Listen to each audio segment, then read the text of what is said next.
அன்பு சகோதர சகோதரிகளே, இயேசுடைய உயிர்ப்பின் காலத்தில், இந்த பாஸ்கா காலத்தில் நாம் இருந்து கொண்டிருக்கிறோம். இயேசு உயிர்த்தெழுந்த பிற்பாடு தன் சீடர்களை எல்லாம் ஒவ்வொரு முறையும் சந்தித்த போதெல்லாம் அவர் வாயிலிருந்து உதித்த வார்த்தைகள், உங்களுக்கு அமைதி உரித்தாகுக. இதோ நம் மத்தியில் இருக்கிற நம் ஆண்டவர் இயேசு அமைதியின் மன்னர், அமைதியை உங்களுக்கு விட்டு செல்கிறேன் என்று தன் சீடரிடம் சொன்ன அதே ஆண்டவர் இதோ நம் மத்தியில மீண்டுமாக எழுந்தருளி வந்திருக்கிறார். இந்த நாட்களிலே திருத்தூதர் பணிகள் இருந்து வாசிக்க கேட்ட வாசங்கள், திருத்தூதர்கள் பேதுரு முதல் கொண்டு பவுல் வரை அடிக்கடி லூக்கா தன்னுடைய திருத்தூதர் பணியிலே சொல்கிறார், இந்த இயேசுவை தான் நீங்கள் கொலை செய்தீர்கள், இந்த இயேசுவை தான் நீங்கள் சிலுவையில் அறைந்தீர்கள். ஆனால் கடவுள் இவரை 3ஆம் நாள் உயிர்த்தெழச் செய்தார்.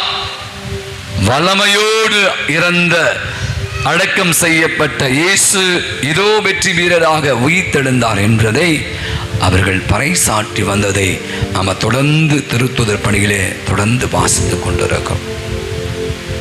அப்பதான் மீண்டும் அழகாய் திருத்தூதர் பணியை மீண்டும் லூக்கா சொல்றார், இவர் இறந்தோரின் கடவுள் அல்ல, மாறாக வாழ்வோரின் கடவுள். இவர் உயிருள்ள ஆண்டவர். இதைதான் சீடர்கள் அனுபவித்தார். உயிர்த்த இயேசுடைய அனுபவம் தான் மிக அழகாய் சொல்கிறார். அவை உந்தி தள்ளியது. அவர்கள் உலகெங்கும் சென்று நற்செய்தி அறிவித்தார். அப்படிப்பட்ட தெய்வத்திற்கு முன்பாக நாம் இன்று குடுமி வந்தோம். இந்த மாதம் முழுவதுமாக பல அனுபவங்களை கடவுள் நமக்கு கொடுத்திருக்கிறார்.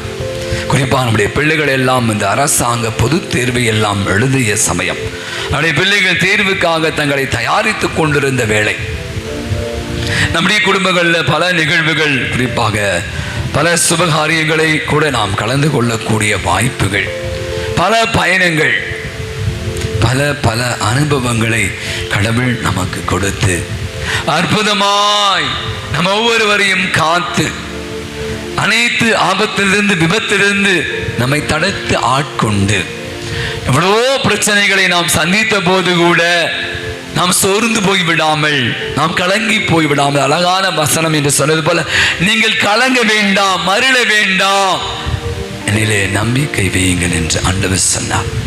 இந்த அருமையான இந்த மாலை ஆராதனையில நம் அனைவருமாக ஆண்டுடைய சந்நிதியில குழுமி வந்திருக்கும்.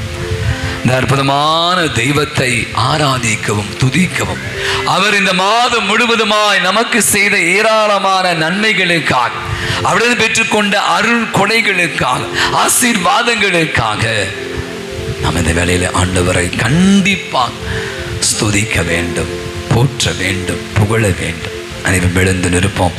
எழுந்து நின்று இந்த அருமையான பாடல் ஆராதிக்கின்றோம். நாங்கள் ஆராதிக்கின்றோம், ஆத்மாவின் நேசரை ஆராதிக்கின்றோம், ஆராதிக்கின்றோம், நாங்கள் ஆராதிக்கின்றோம், ஆவியிலும் உண்மையிலும் ஆராதிக்கின்ற பாடலை கரங்களை தட்டி உற்சாகமாக நான் சொல்வது நேரில் நம்ம வாழ்வில் பல நிகழ்வுகளை நாம் கடந்து வந்தாலும் ஆண்டவரோடு இருப்பது, ஆண்டவரை ஆராதிப்புகளையே நீங்கள் வெட்கப்படாமல் வாயை திறந்து இந்த தெரிந்த பாடலை பாடி கரங்களை தட்டி ஆராதனை செய்து ஆண்டவரை போற்றி புகழ்ந்து அப்படியே தெய்வீக திருப்பிரசனத்துக்குள்ளாக நம்ம இணைத்துக் கொள்வோம். ஜோரா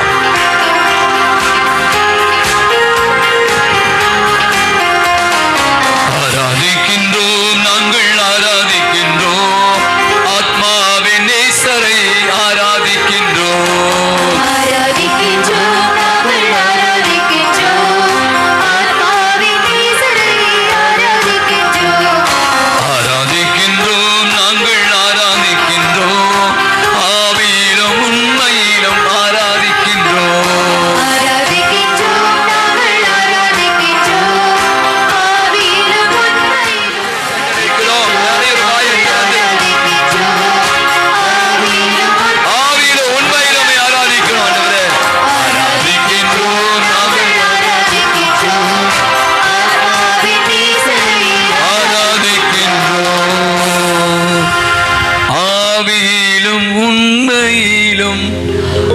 ஆராதிக்கின்றோம்.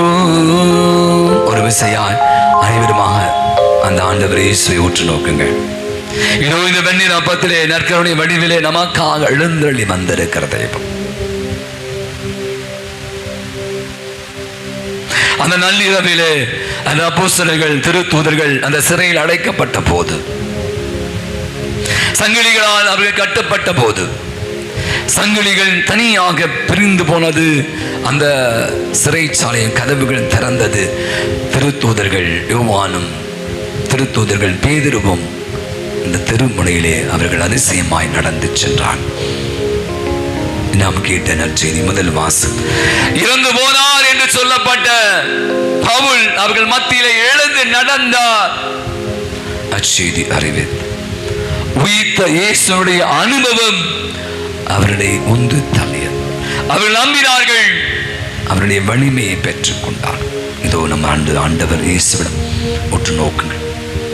ஆண்டவரே, தெய்வீக பிரசன்னம் எங்களை ஆட்கொள்ளட்டும். தெய்வீக பிரசன்னத்தில் நாங்கள் இருக்கிறோம் என்பதை உணர்ந்து கொள்ளச்சு. நாங்கள் நம்புகிறோம் ஆண்டவரே, உம்மை நம்புகிறோம். நீர் உயிர் உள்ள கடவுள், நீ வாழ்வோரின் கடவுள், எங்களை வாழ்விக்கிற கடவுள். எங்களுக்காக மட்டுமே ரத்தம் சிந்தி சிலுவையிலே ஆண்டவரே எங்களுக்காக உயிர் தந்த தெய்வம். எங்களுக்காக அந்த 3 நாள் ஆண்டவரே கல்லறையில் அடக்கப்பட்ட தெய்வம். இறந்து போனவர் அல்ல, மாறாக வெற்றி வீரராக உயிர் எழுந்தவர். உயிர்ப்பின் அனுபவத்தை எங்களுக்கு தந்தவர். அமைதி எங்கள் மத்தியிலே விட்டு சென்ற தெய்வமே, உம்மை நாங்கள் ஆராதி. அரசு ஒருவர் ஒரு போட்டியை அறிவித்தார். இப்போ ஒரு போட்டி போயிட்டு இருக்கு இந்தியாவில். என்ன போட்டி?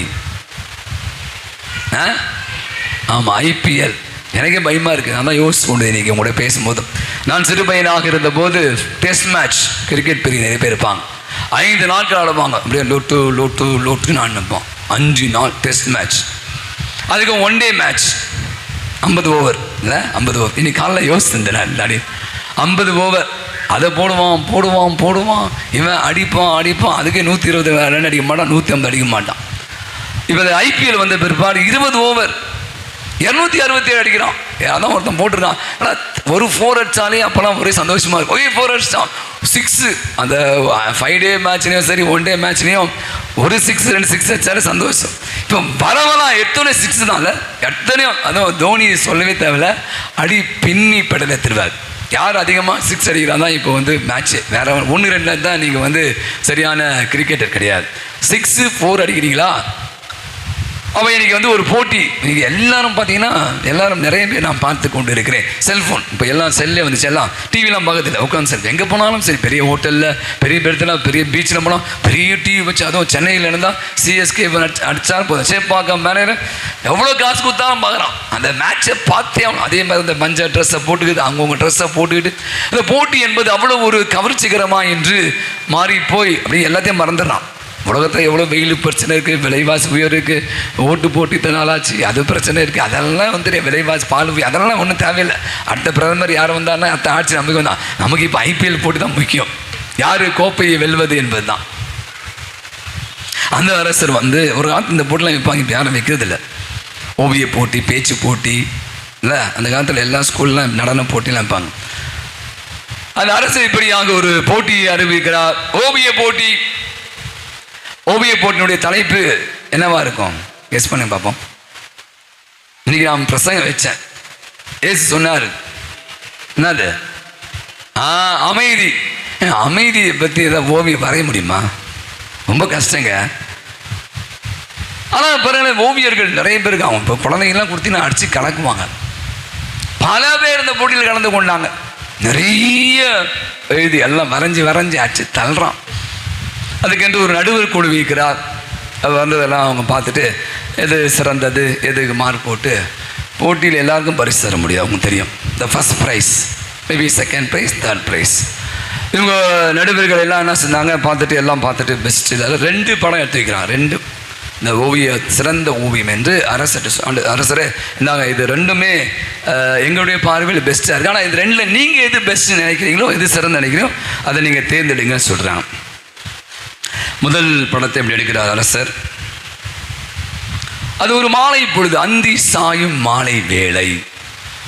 நீங்கள் பாருங்கள், சாயங்காலத்தில் ஒரு 5:30 மணிக்கு அப்புறம் மேலே டெரஸில் போனீங்கன்னா அப்படி ஒரு காற்று, இதமான ஒரு காற்று, மேகங்கள் அப்படியே திரண்டு வருது மாதிரி, காற்று தென்றல் காற்று வீசுகிற மாதிரி, அங்கே இருக்கிற அந்த ஓடையில் தண்ணீர் அப்படியே அலை அலையாய் போகிற மாதிரி அழகான ரம்மியமான ஒரு இயற்கை சூழல். அங்கு மலைகள், அந்த சூரியன் மறைகிற மாதிரி இப்படியான ஒரு காட்சியை அந்த மரம்லாம் போட்டு அழகாரும். இதை பார்த்தாலே நிச்சயமாக அமைதி. இந்த படத்தை பார்த்தாலே சொல்லுவாங்க ரொம்ப என்ன பெஸ்ட். இப்போ சில படம்லாம் பார்ப்பீங்க, எல்லாம் ஆர்டிஸ்டிக்காக இருந்தால் என்ன அப்புறம் ஏசு படம் எவ்வளோ அழகாக இருப்பாங்களேன், பார்த்தாலே அப்படியே உள்ளத்தை கவருதுன்ற மாதிரி. இந்த முதல் படத்தை பார்த்தோன்னே கண்டிப்பாக இதுதான் ஃபர்ஸ்ட் ப்ரைஸ், வேற லெவல். அமைதிக்கு இதுதான். அதை பார்த்தாலே அமைதி இல்லாத கூட பார்த்தா ஓ பியூட்டிஃபுல், செம்ம, வாவ் அப்படின்ற மாதிரி அந்த படத்தை பார்த்தா சொல்லுவாங்க. அரசர் பார்க்கிறார், நெக்ஸ்டார். அடுத்த படம் இருள் சூழ்ந்த மாதிரி, இப்போ அப்படி கரும்பேகங்கள்லாம் திரண்டு போயிருக்கு, இருள் சூழ்ந்த மாதிரி. அதிலிருந்து அப்படியே இடி மின்னல் வெளியே வர மாதிரி ஒளிக்கதிரி பார்த்துருப்பீங்க, அந்த ரேஸ் மாதிரி போகுது. பக்கத்தில் ஒரு அருவி ஆக்ரோஷமா போகுது, ஆக்ரோஷமா அப்படியே அடிச்சின்னு போற மாதிரி போகுது. அந்த படத்தை பார்த்தாலே கண்டிப்பாக ஒரு பயம் இருக்கும். ஏன்னா இருள், அந்த மின்னல், அந்த இடி, அதுக்கப்புறம் கருமேகங்கள், அதுக்கப்புறம் நான் சொன்ன மாதிரி ஆக்ரோஷமாக போகிற ஒரு நீர்வீழ்ச்சி. ஆனால் அந்த ஓவியர் மிக அழகாக பதிவு செய்கிறார். அங்கு ஒரு மரம், அந்த மரத்திலே ஒரு பறவையின் கூடு, அந்த பறவை கூட்டில் அமர்ந்து கொண்டு ஒரு பறவை இந்த காட்சி. நான் சொன்னல, வீட்டில் சில பேருக்கு இடியை பார்த்தா பயமா, ஐயோ அப்படியே நலங்குவோம், இருள்லாம் நமக்கு பிடிக்காது. ஆனால் அந்த பறவை அந்த காட்சிகளை ரசிப்பது போல அந்த படம் வரையப்பட்டதாம். எதுக்கு பைஸ் தரலாம்? ஃபர்ஸ்டா செகண்டா? நீங்கள் என்ன சொல்கிறீங்க? ஃபர்ஸ்டா செகண்டா? செகண்டா. காரணம் கண்டுபிடிச்சிட்டு போல. ஓகே, அந்த அரசர் படத்தை பார்த்துட்டு 2வது தான் சிறந்த படம் அப்படின்னு தேர்ந்தெடுத்தார். அதற்கான விளக்கத்தை அவர் கொடுக்கிறார். ஏன் இவ்வளோ இருள், இவ்வளோ ஒரு இடி ஒளி மின்னல், அந்த மத்தியில் உள்ள பறவை பார்த்தீங்கன்னா அதை என்ன பண்ணுதான், அதில் மத்தியில் ஒரு மகிழ்ச்சியை அது கண்டுகளிக்கிறது. இதுதான் உண்மையான அமைதி சொல்லி அதற்கு பரிசு கொடுக்கிறேன். நான் சொன்ன அந்த மலையுரை வந்துலாம் திருப்பி, நான் தரும் அமைதி இந்த உலகம் தரும் அமைதியை போன்றது அல்ல அல்ல அல்ல சொல்றார். அப்ப இந்த உலகம் என்ன விதமான அமைதி எதிர்பார்க்கிறது என்ற கேள்வி நான் எனக்கு உங்க முன்னாடி வைக்கணும். இப்ப நாம எதிர்பார்க்கிற அமைதி என்ன? பொதுவாகவே புறத்தில் இருக்கிற விஷயங்கள் தான் இன்னைக்கு நமக்கு அமைதியை குலைக்கிறது. சிம்பிளா சொல்லி முடிச்சிடறேன், ரொம்ப எடுத்துக்கிட்டு விரும்பல. புறத்தை, வெளியில நான் விரும்புகிறது, நான் ஆசைப்படுவது எனக்கு கிடைக்கவில்லை, மூஞ்சி தொங்கி போகுது. நான் விரும்பியவர்கள், நான் அன்பு செய்வர்கள் என்னை புரிந்து கொள்ளவில்லை. வீட்டில் கணவன் மனைவி பிள்ளைகள் உற்றாவுறவர்கள் ஃப்ரெண்ட்ஸு சண்டை, கோச்சிக்கிட்டாங்க, காயப்படுத்திட்டாங்க, நமக்கு மூஞ்சி காட்டிட்டாங்க, நம்மகிட்ட பேசுறதில்லை, கொஞ்சம் நெருடல், ஒரு சந்தோஷம் இல்லாத ஒரு சூழல். இப்படி நான் ஒரு பெரிய பட்டியலை வச்சிருக்கேன். பட்டியலை வேணாம், போதும் 2 போதும் நினைக்கிறேன். பார்த்தீங்க என்றால் இந்த மாதிரி வெளியிலிருந்து வருகிற பல விஷயம் நம்ம இது கிடைக்கணும். இன்றைக்கி நான் வெளியே போகலாம், வெளியே சுற்ற, இன்றைக்கி கோடை விடுமுறை, ஒரு இதுக்கு போகலாம், கொடைக்கானல் போகலாம், ஊட்டிக்கு போகலாம், எல்லாம் இ பாஸ் போட சொல்லிட்டான். பார்த்தீங்கன்னா கவர்மெண்ட்டு இ பாஸ் கண்டிப்பாக அந்த கொரோனா டைமில் போட்ட மாதிரி போட்டான். அதுவே பெரிய பிரச்சனையாக போயிட்டுருக்காங்க. ஏன்னா அங்கே நிறைய வியாபாரிகள் இ பாஸ் போட்டால் நிறைய வர மாட்டாங்க. அங்கே ஒரே வண்டி நிற்குதான், ஃபோட்டோ போட்டிருக்காங்க. கொடைக்கானல் ஊட்டிலாம் மேலே போகவே முடியல எல்லாரும். பார்த்தீங்க என்றால் இந்த ஒரு சந்தோஷம் எனக்கு கிடைக்காத போது என்னுடைய அமைதி குலைந்து போகிறது, என் மகிழ்ச்சி தொலைந்து போகிறது. ஆனால் ஆண்டவர் சொல்றாரு, இங்க நான் தரும் அமைதி உலகம் தரும் அமைதியை போன்றது அல்ல.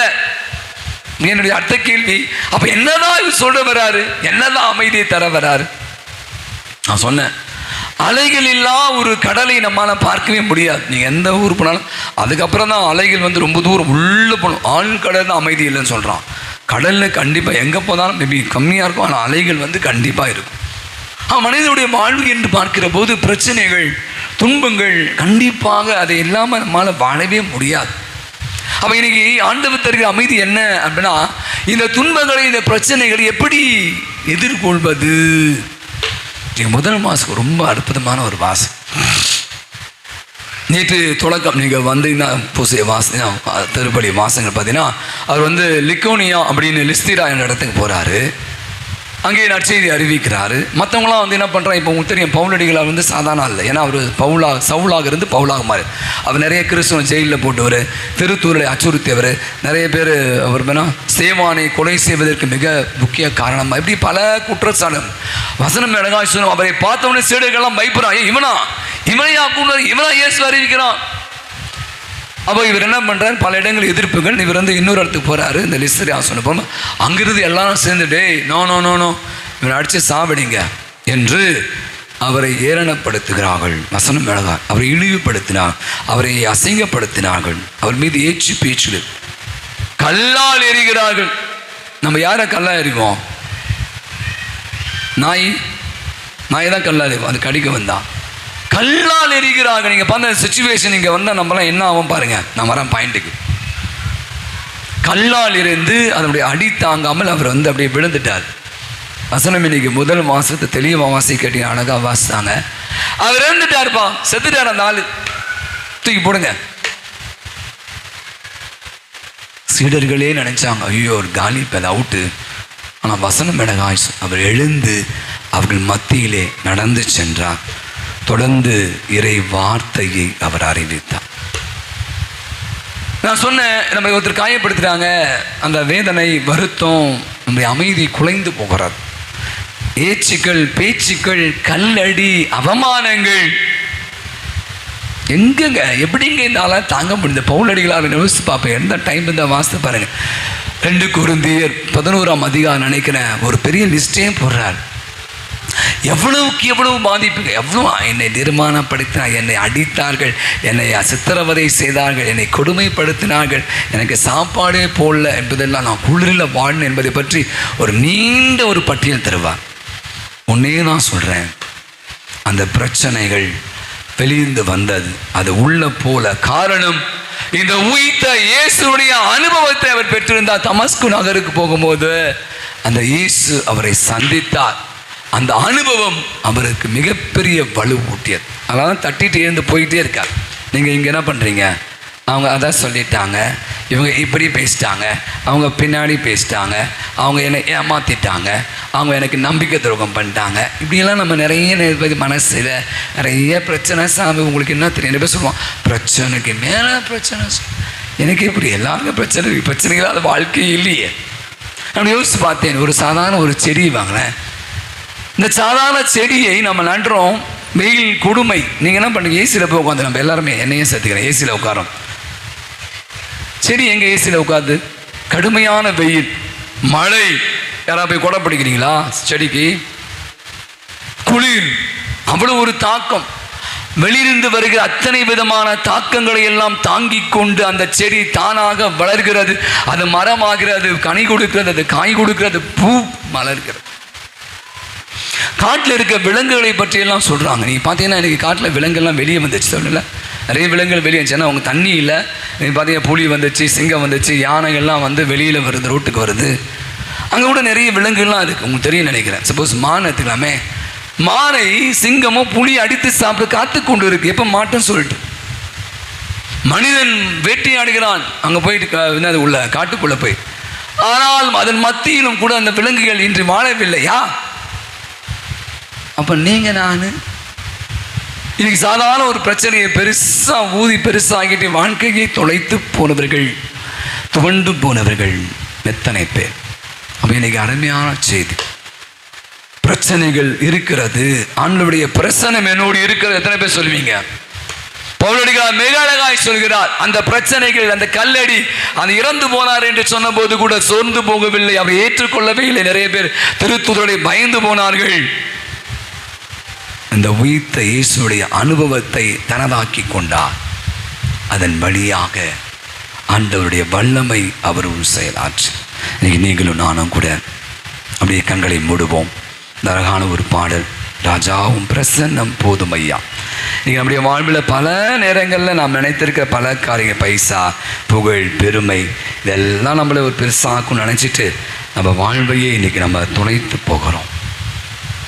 உயிர்த்த இயேசுனுடைய பிரசனம் நம் உள்ள இருக்கிறது, நம்மை ஆட்கொள்கிறது என்று நம்புகிற போது எவ்வளவோ பிரச்சனைகள், எவ்வளவோ துன்பங்கள், நோய்கள் வந்தான் அதை எதிர்கொள்ளக்கூடிய வலிமை, சக்தியை ஆண்டவர் தருவார். நம்பிக்கையோடு இந்த பாடலை நாம் கண்களை மூடி சேர்ந்து பாடுவோம்.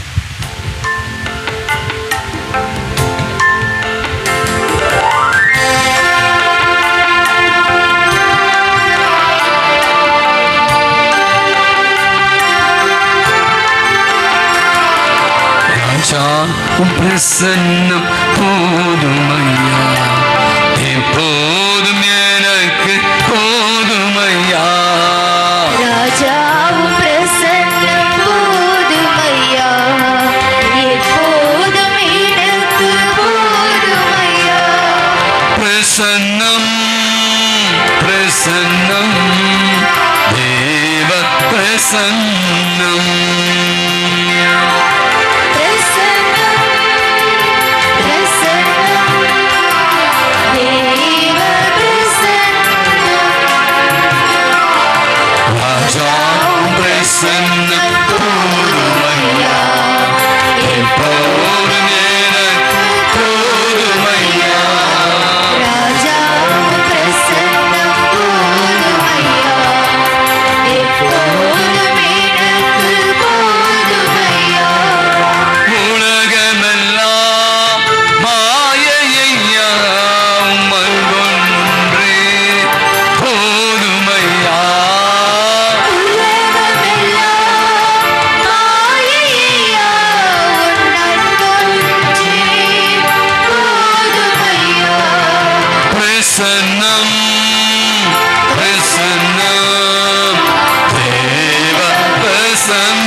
அனுபவம் தான் திருத்தூருடைய மிகப்பெரிய ஒன்று சக்தியாக நாம் வாசிக்கேட்ட இன்றைய பவுலடிகளார் கூட பேச்சுக்கள் அவமானங்கள் கல்லடிகள் அத்தனையும் கூட தாங்கிக் கொண்டு எதிர்கொண்டு அதை தவிடுபடியாக்கி அதையெல்லாம் மீண்டெழுந்து ஆண்டுடைய அச்செய்தி உலகம் எங்கும் அறிவித்தார்.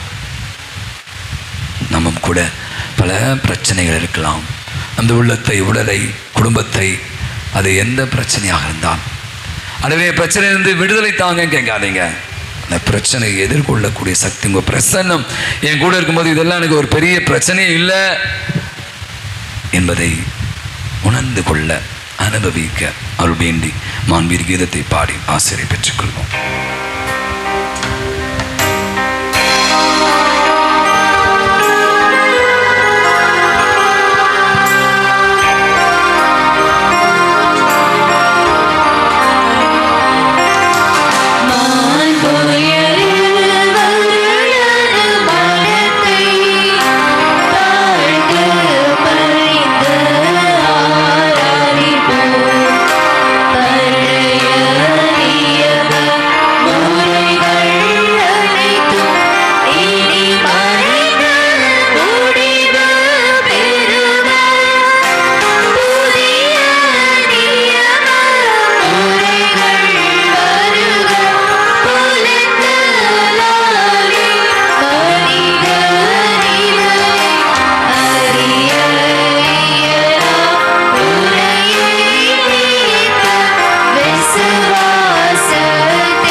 வியப்புக்குரிய திருவருள் சாதனத்திலே நம்முடைய திருவான நினைவை எங்களுக்கு விட்டு சென்று உமது திருவுடன் திருரத்தம் இவற்றின் மறைபொருளை வணங்கும் நாங்கள் உமைப்பின் பேருபலனை இடைவிடாமல் அனுபவிக்க அருள் புரிவீராக.